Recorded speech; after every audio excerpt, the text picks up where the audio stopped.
Hello friends, ఈ కథ మీకోసంలో ఈరోజు మనం చూడబోయే కథ నిజమైన భక్తి.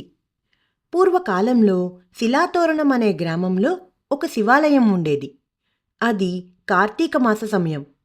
ఆ ఊరి ప్రజలంతా గుడికి వచ్చి దీపాలు వెలిగించి పూజలు చేసేవాళ్ళు. ఆ ఆలయ ప్రాంగణమంతా సాయంత్రానికి దీపాలతో అలంకరించేవారు. అదే ఆలయంలో ఒక చెట్టు మీద ఒక కోతి కూర్చుని ఇదంతా చూస్తూ ఉండేది. అక్కడ భక్తులు పెట్టి వెళ్లే అరటిపళ్ళు, కొబ్బరి చిప్పలు ప్రసాదం తీసుకుని అది చెట్టుపైన కూర్చుని తింటూ ఉండేది. ఒకరోజు ఆ కోతికి గుడి బయట ఆకలితో తిరుగుతూ ఉన్న కుక్క ఒకటి కనబడింది. అది గమనించిన కోతి దానిని గుడిలోపలికి తినడానికి ఉన్నాయి రమ్మని పిలిచింది. ఆహారం దొరుకుతుందన్న ఆశతో ఆ కుక్క గుడిలోపలికి రాబోయింది. ఇంతలో అక్కడే ఉన్న కొంతమంది భక్తులు దానిని బయటికి తరిమేశారు. అది పాపం జాలిగా గుడి బయట గోడ దగ్గరే కూర్చుంది. చెట్టు మీద నుంచి ఇదంతా గమనించిన కోతికి ఒక ఉపాయం తట్టి దాని దగ్గరున్న ఆహారాన్ని గోడ మీద నుండి కుక్కకు ఇచ్చింది. ఆహారాన్ని కుక్క కడుపు నిండా తిన్నది. ఇక అప్పట్నుంచి ఇవి రెండూ మంచి మిత్రులయ్యాయి. ప్రతిరోజు ఇలాగే కుక్కకి తను తినేదాంట్లో కొంత పెట్టి మిగతాది కోతి తినేది. చెట్టు మీద నుండి అది రోజు భక్తులు దీపాలు వెలిగించడం గమనిస్తూ ఉండేది. ఒకరోజు రాత్రి పెద్ద గాలికి ఆ భక్తులు వెలిగించిన దీపాలు ఆరిపోయాయి.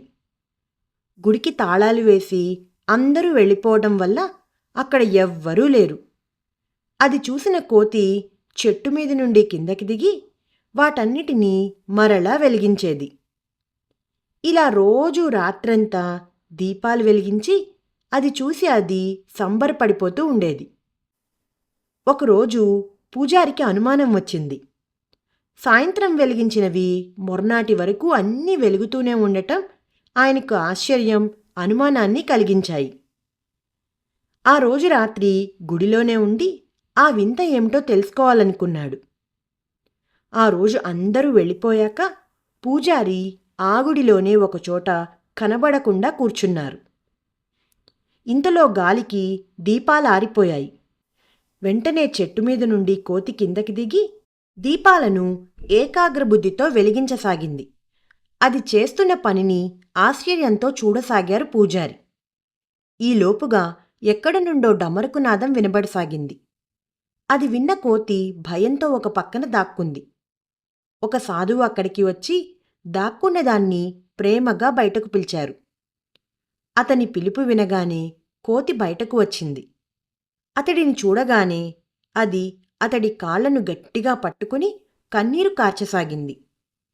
ఇదంతా గమనిస్తున్న పూజారికి ఏమీ అర్థం కాలేదు. నిశ్శబ్దంగా ఏమి జరుగుతుందో చూద్దామన్నట్లు కూర్చున్నారు. ఆ సాధువు దాని తలమీద నిమురుతూ, నాతో కైలాసానికి వస్తావా అని అడిగారు. ఆ సాధుస్పర్శకి తన్మయత్వంతో సరే అన్నట్లు తల ఊపింది. అయితే పద వెళ్దాం అన్నారు సాధువు. దాక్కుని ఉన్న పూజారి పరుగు పరుగున బయటకు వచ్చి ఆ సాధువు కాళ్లకు నమస్కరించి, అయ్యా, మీరెవరో హిమాలయ సాధువులా ఉన్నారు. మనుష్యులకి దుర్లభమైన కైలాస దర్శనం ఈ కోతికి చేయిస్తానంటున్నారు. ఎందుకని స్వామి అని అడిగారు. వెంటనే సాధువు, ఈ కోతి ఎటువంటి కోరిక లేకుండా కార్తీక దీపాలు నిత్యం వెలుగుతూ ఉండాలని ఏకాగ్రతతో వాటిని వెలిగించేది. ఇటువంటి ఏకాగ్రతతో కూడిన భక్తి అంటే శివయ్యకు ఇష్టం. అంతేకాక దాని తోటి జీవి ఆకలిని తీరుస్తోంది. ఇదే నిజమైన భక్తి అని అన్నారు ఆ సాధువు.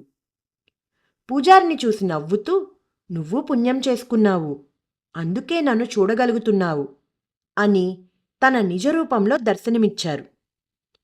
ఆ శివయ్య రూపాన్ని చూసిన పూజారి కన్నీరు కారుస్తూ, అయ్యా, నా జీవితం ధన్యమయ్యింది. ఇది చాలదా స్వామి నాకు? పశుపతినాథ పరమేశ్వర అని అంటూ స్పృహ కోల్పోయారు. శివయ్య పూజారిని దీవించి కోతికి కైలాస దర్శన భాగ్యం కలిగించారు. ఆ మర్నాడు స్పృహలోకి వచ్చిన పూజారి జరిగిందంతా అందరికీ వివరించి పరమభక్తునిగా మారిపోయాడు. అప్పుడు అర్థమైంది నిజమైన భక్తి ఏమిటో అందరికీ.